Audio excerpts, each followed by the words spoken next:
Thanks for having me today. Yeah, it's a pleasure to be here. So my name is Alexei Kravets, and I'm a PhD student at the University of Bath. And this work was done by me, Dachen, and Vinay Bodiri, all from University of Bath. Um, so just starting really broadly, so a fundamental question that everyone is obviously interested in is, like during the model evaluation, is can the model generalize beyond the training data? So for example, can a model classify different breeds of dog if it has seen many other animals like cats, foxes, coyotes, etc., but never actually dogs themselves. So this is important, especially nowadays, because in the current paradigm, models are trained on basically the wall web data, and they're then evaluated on benchmarks that are very similar or overlapping with the training data. So almost everything nowadays is basically in distribution for these models. And the gold standard to understand the generalization of a model, for example, for classification task, but this applies to any task really, is to train the model, making sure the training data has no overlapping classes with the evaluation data. So in our example, no dogs in the training in the training set. And then evaluate this model on the dog classification benchmark. Similarly for other classes as well. However, training multiple massive models on subsets of data is very challenging, especially in academia.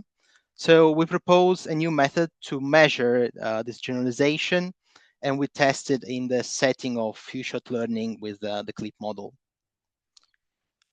So brief introduction to CLIP. So CLIP is this large vision language model pre-trained on a very large corpus using a contrastive loss with the objective to bring close paired image text and push apart the unpaired ones. Throughout this contrastive pre-training, CLIP learns a lot of knowledge that then can be used for zero-shot classification. So given an image and possible textual classes for this image, we first insert the name of the class into a contextual prompt like a photo of a class. These are then encoded together with the image by CLIP, and the predicted class is selected looking at the highest dot product score between the encoded text, image, and all the encoded contextual prompts. So few-shot learning is a paradigm where a model is trained to recognize new classes or tasks using only a small number of labeled examples. CLIP suffers from the data contamination issue. So CLIP's training data, even if they were not they were not open sourced, we still know that so we basically don't know really what classes CLIP has seen and has not seen, but we know that as CLIP was trained on basically the whole web where images of dogs, birds, cars, etc. appear very often, and few-shot learning benchmarks are basically evaluated on exactly those classes. So few-shot learning methods that use CLIP appear to work, showing great performance, but they're effectively just recalling pre-trained knowledge. So we are interested in understanding how few-shot learning methods would perform in a scenario where we need to classify truly unseen classes. So we call the current way the few-shot learning methods with CLIP are evaluated as partially transductive, where the performance for a specific class is based on previously seen test samples for that specific class. These results are not indicative of the true feature generalization performance for unseen classes. Thus, we propose a pipeline to evaluate featured methods in a fairer way, simulating what would happen if classes used for evaluation were never seen during training, basically evaluating in an inductive manner. And because the training CLIP without certain subset of classes is unfeasible, we use unlearning to achieve this.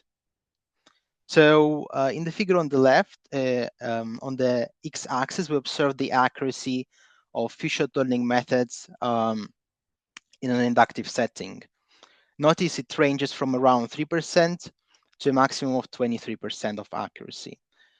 This is a substantial drop compared to the current way that these models are evaluated in partially transductive setting which is shown on the y-axis, where the accuracy range is between 50% and 77%. So our pipeline to achieve inductive evaluation of clip-based feature learning methods consists of two parts. First, we unlearn the classes from a given evaluation data set from the clip model. Then we use the unlearned clip and apply feature learning methods to evaluate it inductively on the benchmark dataset whose classes have been unlearned. This way, we can evaluate true feature generalization performance for unseen classes. So in the example from the beginning, we evaluate feature learning methods performance on dogs, given clip's knowledge about all the related classes such as dogs, such as cats, foxes, coyotes, and other animals, but not dogs. To perform unlearning, we adapt an existing method that uses feature information matrix to estimate the importance of the parameters for the forget and retain sets. Then each parameter is suppressed based on its relative importance for the forget set. So if parameter is important for the forget set, but not much for the retain set, it will be dampened more. We also propose a new method that outperforms other methods in both settings, but specifically in the new inductive setting.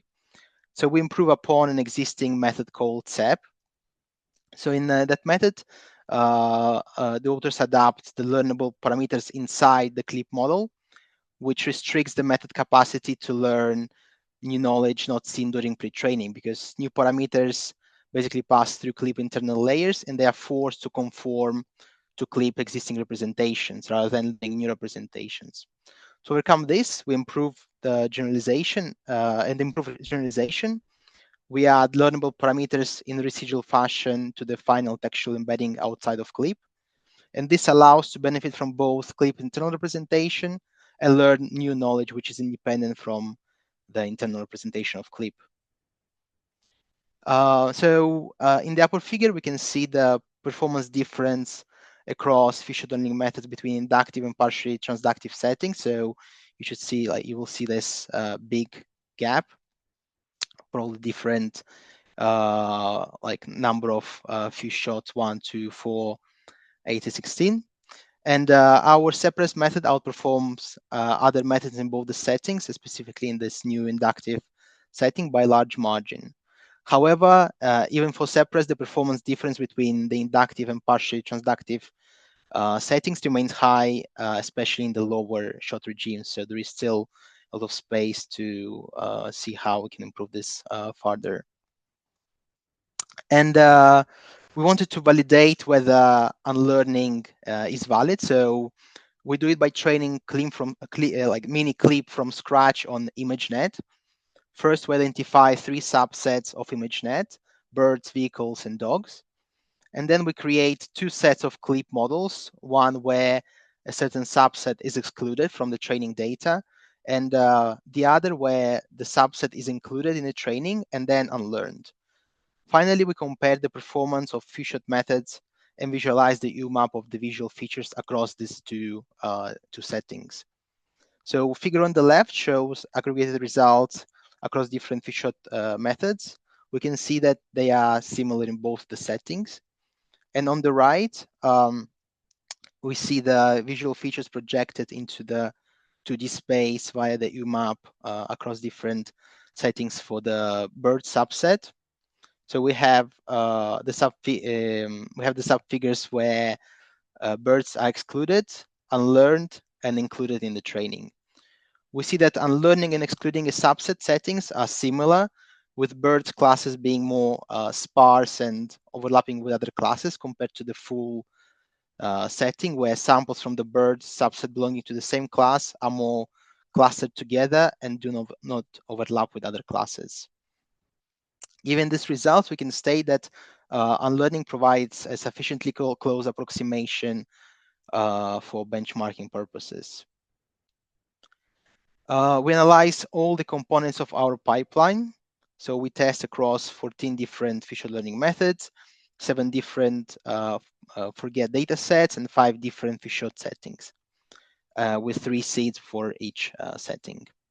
We also test across 4 different unlearning settings when losing different levels of general knowledge while unlearning a particular data set. So this loss of general knowledge is measured by the accuracy on some validation sets after unlearning. This level of loss are less than 3%, which is like this default in the figure, which is obtained by trying to learn as less general knowledge from clip as possible and only removing the forget set. And then we have 25%, 50%, and 19% of knowledge lost. And as more general knowledge is lost, accuracy across all the methods goes down, as expected, because, for example, to classify dogs, well, clip relies on its knowledge about all other animals that, if lost, also clip accuracy on dogs in future learning setting will go down. And in total, perform for this graph 5,880 experiments.